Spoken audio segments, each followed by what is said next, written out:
Welcome to Abnormal Psych Through Film, where we pair two of my favorite things, cinema with clinical mental health.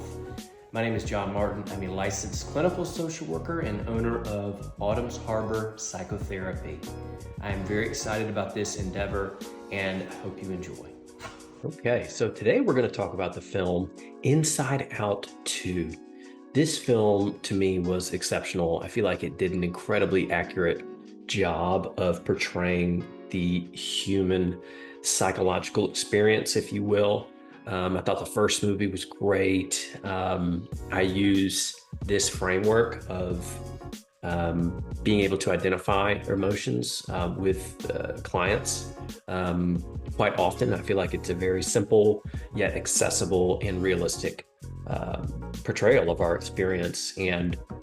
But before we jump into the film, I want to talk a little bit about what makes a psychological experience a disorder. And fundamentally, there's three things. Number one, it needs to be deviant from the norm, meaning that the majority of the population does not experience this cluster of symptoms or behaviors. Number two, it has to cause distress to the person, right? It has to be bothersome. It has to be something that is disturbing to them.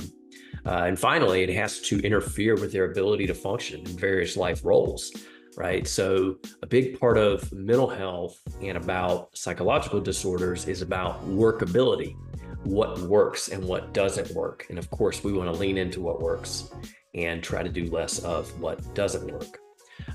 So there's kind of two disorders going on in this film, generalized anxiety and then panic disorder. With generalized anxiety, this is characterized essentially by excessive worry. And you see this in Riley as she comes into puberty and goes to the hockey camp and is trying to fit in with the older kids and to make the hockey team. And this worry is difficult to control. And Riley really struggles with getting a grip on it, and it begins to dictate her behaviors as opposed to Riley being able to dictate her behaviors. There's many scenes where anxiety is at the control panel, just pressing buttons and making things happen. And then it immediately translates in the film to Riley taking some sort of action, which is just a great visual. Next would be panic disorder. And this film does an amazing job of portraying this on the screen. It's kind of the climax of the film where anxiety is stuck in this just surge of intense fear. And it is just totally, it's like a tornado roaring its way through Riley's life.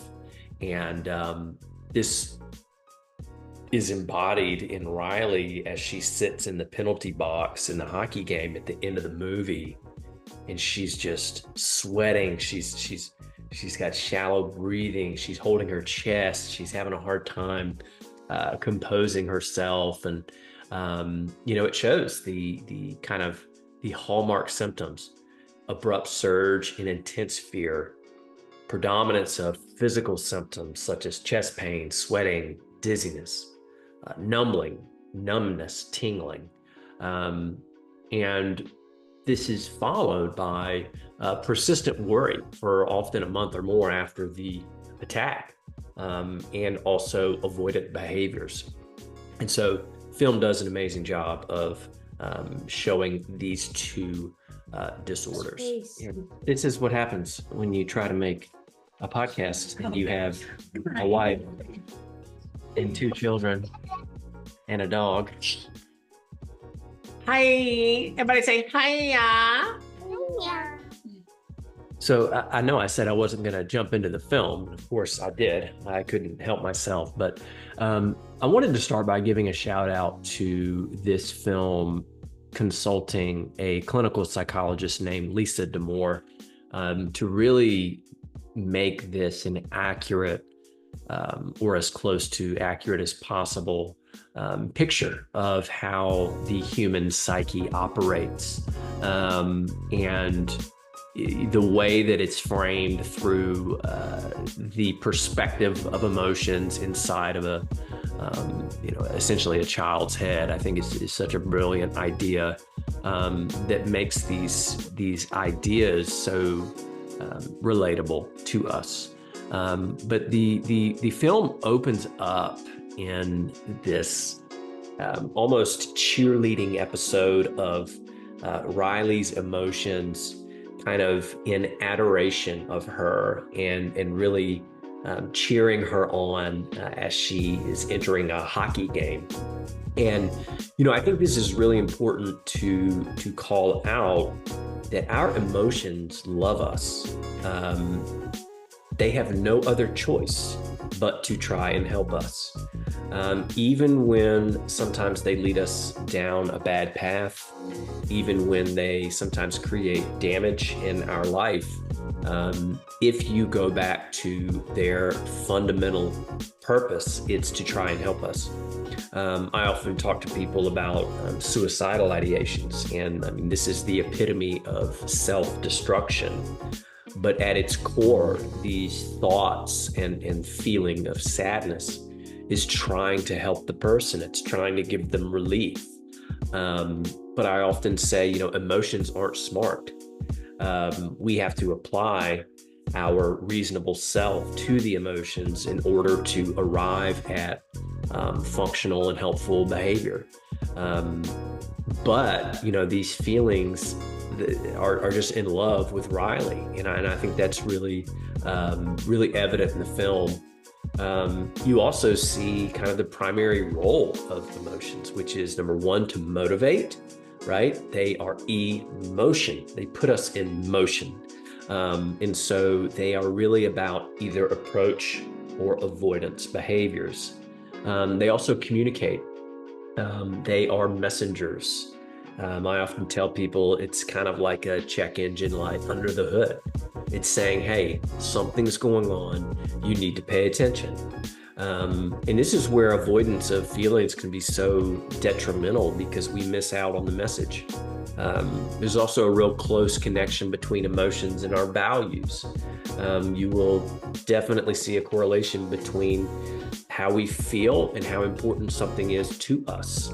And so, this is just kind of a fundamental truth of emotion. Additionally, the film does a great job of kind of covering the different aspects of self.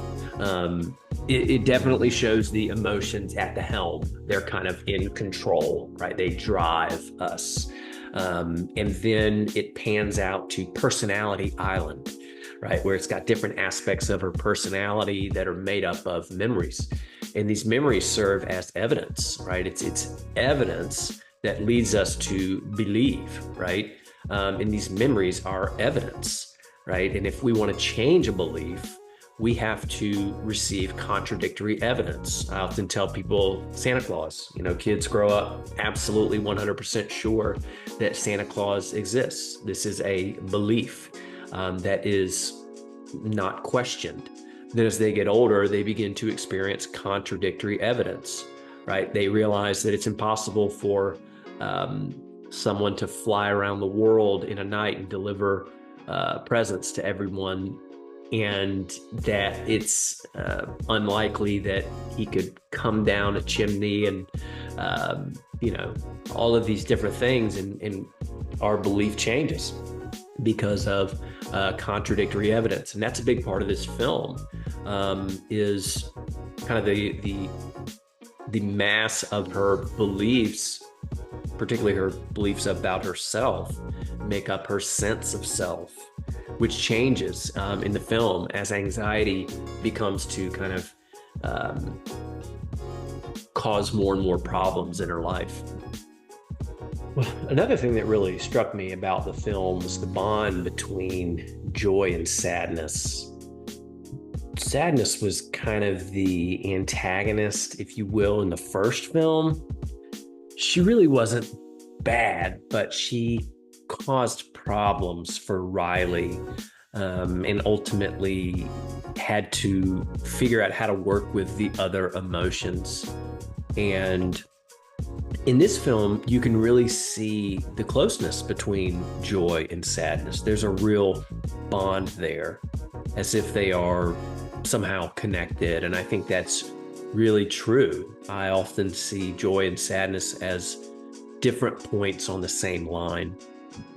The film introduces four new characters. As Riley enters puberty, she starts to experience envy. She experiences anxiety, boredom, and embarrassment.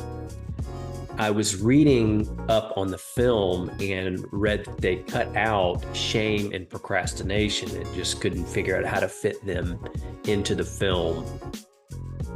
Anxiety really takes the forefront in this film. She begins to grow.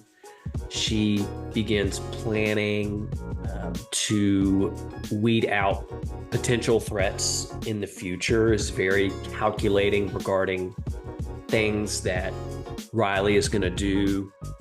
And anxiety is really helpful in our life. We need anxiety to study for tests, to make sure we don't cross the road without looking, to make sure that we fit into a group.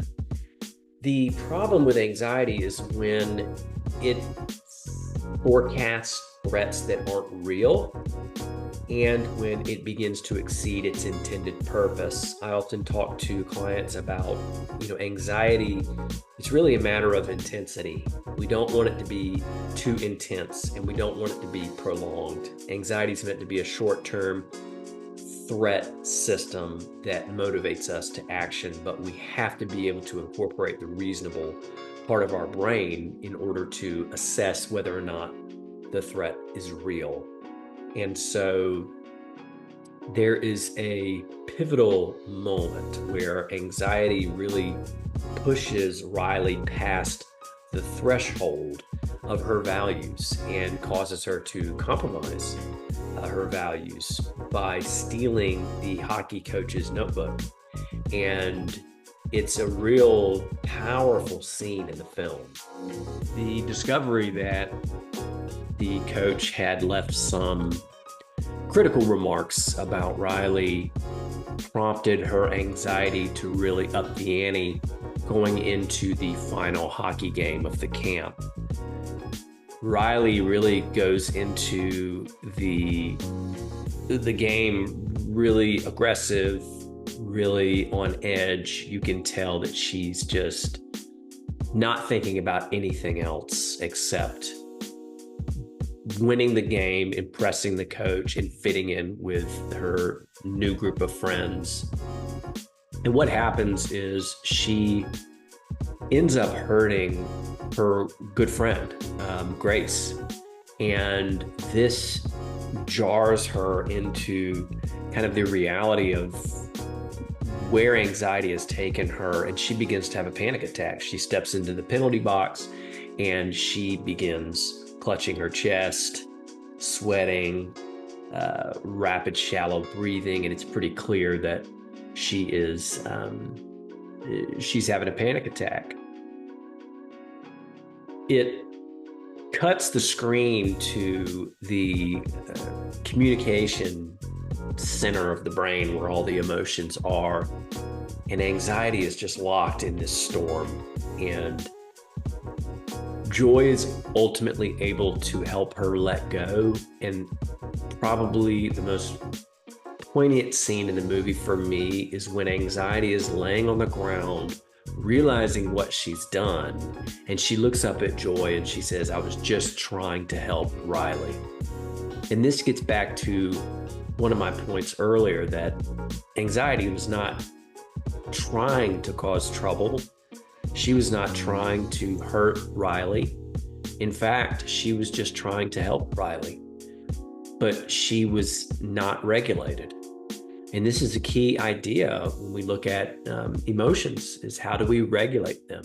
How do we bring in the reasonable side of us, the front part of the brain, to apply the brake pedal? Because anxiety is all gas.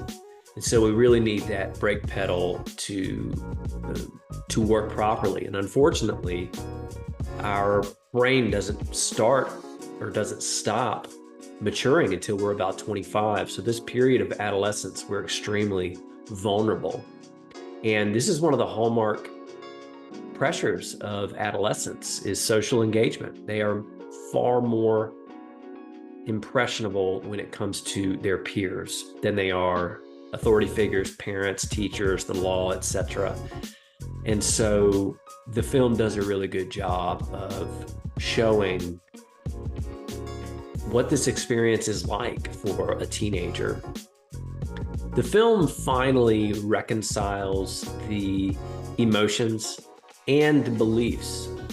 The belief system becomes more balanced. They're able to incorporate more beliefs that are painful as well as beliefs that are joyful.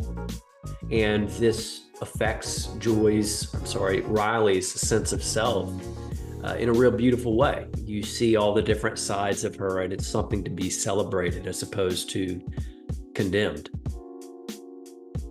And the wisdom in this film, I think, is just, it's off the charts. I was really, really impressed. Overall, I think that it did an excellent job. I really enjoyed it. I watched it with my kids. I don't think they understood the nuance of the film, but they thought it was funny. So that's a good thing. And this has been a lot of fun for me. Thank you for watching, and I hope to see you next time around.